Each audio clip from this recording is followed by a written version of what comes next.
Hey everyone, Gareth here from Macktronix. Today we're going to show you how to use your Hikvision DVR. There are a few different DVR layouts, so if your layout looks like this, then this video is applicable to you. Otherwise, if your layout looks like this, please click the link below to see how to use this particular system. Accessing the playback function can be done in one of two ways, by simply right-clicking on an image and selecting playback.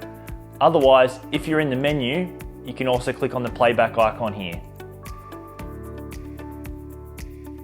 In this menu, if you right-clicked on a live view, then this camera may be having an indicator on here.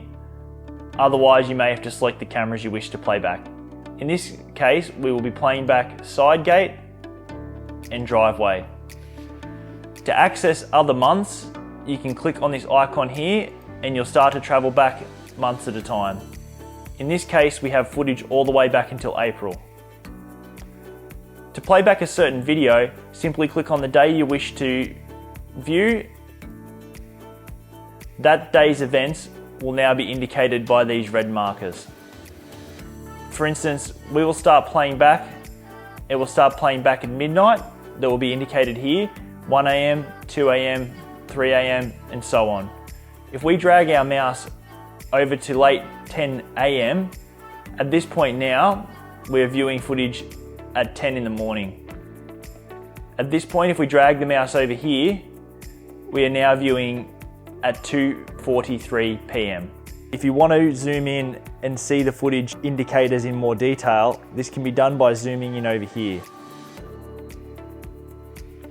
Please keep in mind, if a camera hasn't seen any motion, it will seem like the video is paused. To skim through the footage quicker, simply click speed up. As cameras see any kind of motion, they'll go from being a static image to moving. To pause the video at any time, simply press the pause function here. Otherwise, videos can be slowed down by pressing the slow down button back to regular speed. Here you will see now we are back at regular speed.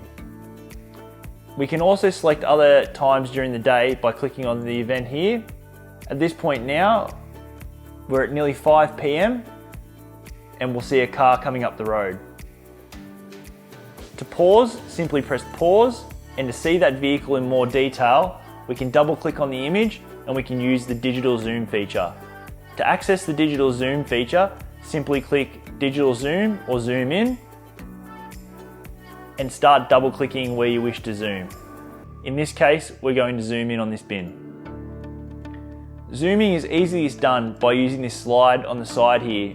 By sliding up, we'll be zooming in. If you wish to move somewhere else on the screen, simply click and hold and drag the mouse.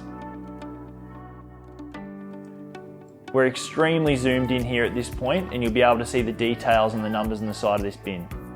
To zoom in further, simply drag the mouse up, or to zoom out, simply drag the mouse back. To exit the zoom menu, simply right click. Now you've zoomed out of an image. To go back to another screen, simply double click, and now you can go to another camera. Just remember, at this point, if you right click, you'll exit back to live view. In this part here, we're going to show you how to export footage. To export footage, simply right click on an image and go to menu and select playback. Here we select the video channel we're wishing to export or playback. Let's select driveway, for example. Here we'll be only exporting footages and clips from the driveway camera. Let's jump into Thursday from last week. As you'll recall from the last playback video, all the red indicators here show where we've seen motion and thus collected footage. We're going to go to the start of 8 AM here to playback. To zoom in on this 8 AM scale in more clarity, let's click zoom in. Let's find the footage we wish to export by simply going through the timestamp and finding the footage.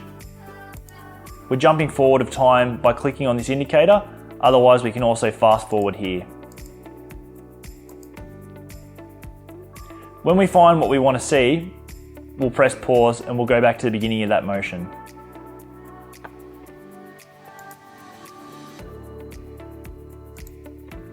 Here's the van just come into the image. What we're going to do is we're going to slow it all down.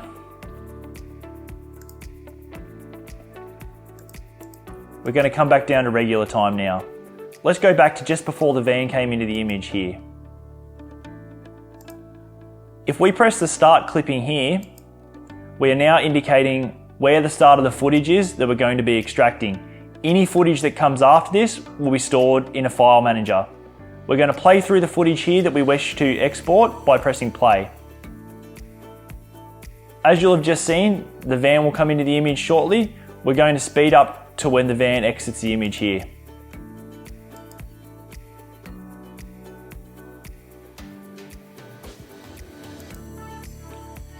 At this point, any footage between those two indicators will appear in the file manager.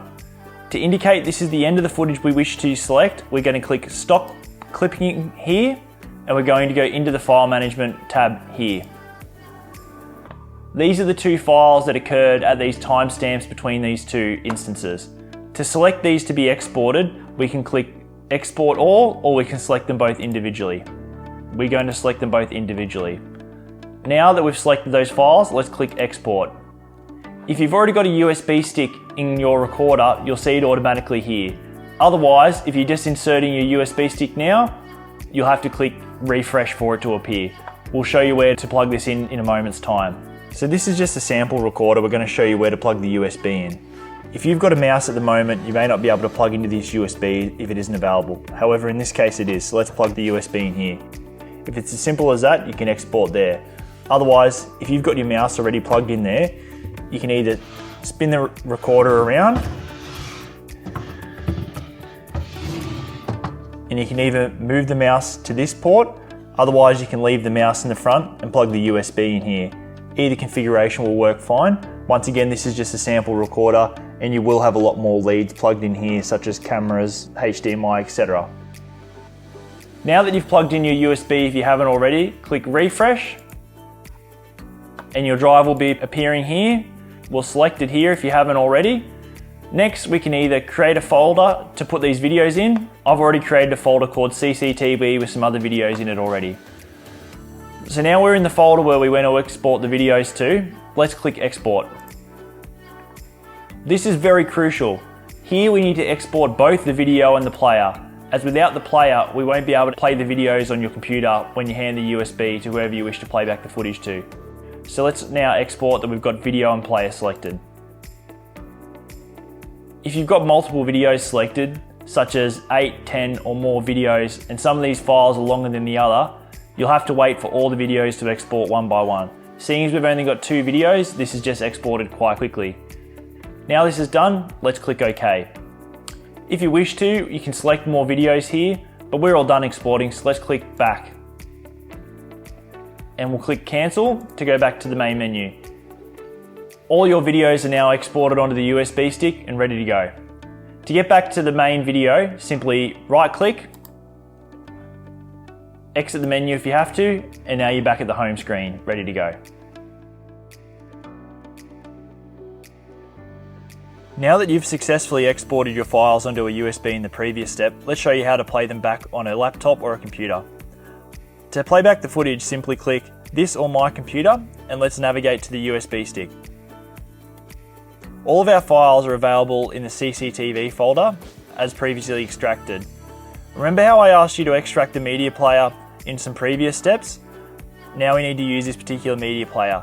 In this particular instance, we need to unzip the media player by right-clicking on the folder and pressing Extract All. We've already extracted the media player here, so we're not going to go through these steps. However, if you haven't, just follow the prompts. To open the media player, simply go into the folder and run the application.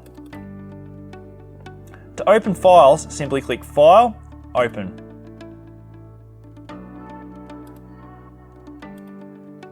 When playing back files, the same functions are available to us, such as speed up, pause, rewind, and slow down. I'm just going to walk you through. This blue line on the screen you're seeing right here is part of a special notification function called line crossing. I'll go through that in another video. Please also understand that The image pixels may seem skewed or out of resolution. However, if you click on View and you go full screen, a lot of the pixels will begin to repair themselves and look unskewed. To exit, simply press Escape on your keyboard. You can continue to play back the files by pressing play, pause, rewind, etc. When you're done playing the video back, to exit the application, simply click Close.